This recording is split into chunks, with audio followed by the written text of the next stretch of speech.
Amerika Davlat Majlisi Xitoy ishlari ijroiya komitetining a'zosi 30 dekabr kuni maxsus axborot e'lon qilish yig'inida Xitoy hukumatining pensiyaga chiqqan Uyg'ur doktor Gulshan Abbosni qonunsiz holda 20 yillik qamoq jazosiga hukm qilganligini qattiq aybladi. Axborot yig'inining muhim temasi bo'lsa, Amerikadagi Uyg'ur ziyolisi va faoliyatchisi doktor Rishad Abbos va Roshan Abbosning qayrindishi, Urumchida pensiyaga chiqqan doktor Gulshan Abbos xonimning Xitoy tarafidan 20 yillik qamoq jazosiga hukm qilinishi edi. Gulshan Abbosning qizi Ziba Abbosning bildirishicha, Gulshan Abbos xonim Xitoy doiralari tarafidan 2018-yil 10-sentabrdan beri g'oyib qilayotgandan beri hech qanday izlerki bo'lmay kelyapti. Biroq yaqinda uning oilasi Gulshan Abbosning 20 yillik qamoq jazosiga hukm qilinganligi haqida xabar topshirib olgan. Amerika muavin tashqi ishlar ministri, demokratiya, kishilik huquq va emgak idorasi Tibet masalasi alohida moslashtiruvchisi Robert Destro Twitter hisobida uchur yo'llab, Xitoy Kommunist partiyasining Gulshan Abbosni darhol qo'yib berishi kerakligini aytdi.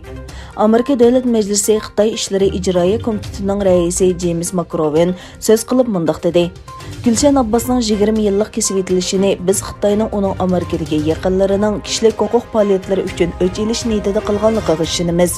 Xitoy hukumatining erkin fikr qilayotganlarni jimoqtirish uchun ularning gunohsiz yaqinlarini nishonlashi axloqiy jihatdan ayblanishga tegishlik.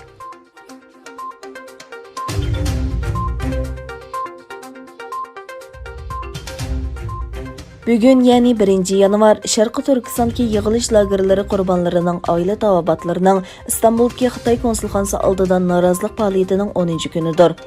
Oila a'zolari Xitoy turmalariga yoki yig'ilish lagerlariga solangan Turkiyadagi Uyg'urlar Istanbuldagi Xitoy konsulxonasidan oilalari haqida aniq izohat berishni talab qilmoqda. Lager qurbonlari oila tavobatlarining Istanbuldagi Xitoy konsulxonasi oldida faoliyati Turkiya jamiyatining va axborot vositalarining diqqatini qo'zg'agan bo'lib, tonilgan jurnalistlar, diniy rahbarlar va siyosiy partiya vakillari Xitoy konsulxonasining oldidagi faoliyatga qatnashib, o'zlarining lager qurbonlari yaqinlarining yanida ekanligini bildirishmoqda.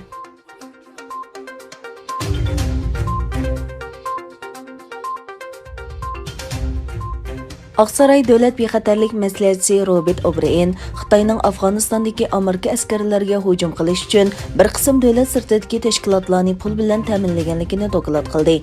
Amerika prezidenti Donald Trump erishgan istixborot uchuridan ma'lum bo'lishicha, Xitoy davlat sirtidagi kuchlarga Afg'onistondagi Amerika askarlariga hujum qilish uchun pul bergan. Axios to'rining bir yuqori darajalik amaldorining naql keltirgan xabariga qaraganda, Trump 17 dekabr bu vaqtdagi axborot uchurini topshirib olgan. Axborotning to'g'riligi teqi isbotlanmagan bo'lsa-mu, Trump hukumatining bu masala to'g'risida bayonot e'lon qilishi mo'ljallanmoqda.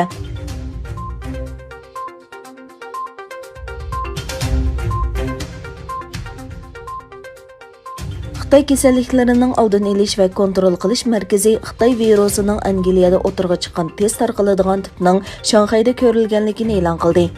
23 yoshli bir ayol bemor Xitoy virusining bu xil o'zgargan tipi bilan yuqumlangan. Doirlar virus bilan yuqumlangan bu ayolning 12-oyning 14-kuni Angliyadan qaytib kelganligini va uning bilan aloqalashgan kishilarni aniqlash uchun tekshirish olib berilganligini bildirgan. Egillanishicha, hozirga qadar kam deganda 18 davlatda Xitoy virusining tez tarqaladigan tipi bayqalgan.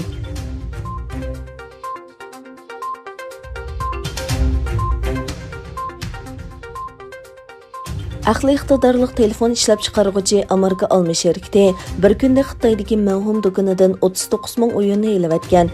Olma şirkatining 39 ming o'yinini mingdin do'konidan chiqarib etishi Xitoy doiralarining ijozatnomasi yo'q o'yinlarga qarshi harakat qo'llangan mezgilga to'g'ri kelgan.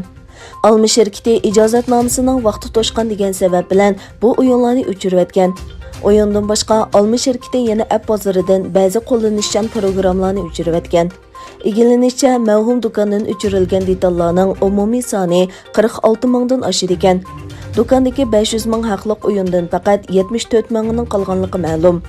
Olma şirkati applarni o'chirib etish sababi haqidagi savollarga to'g'ri javob bermagan.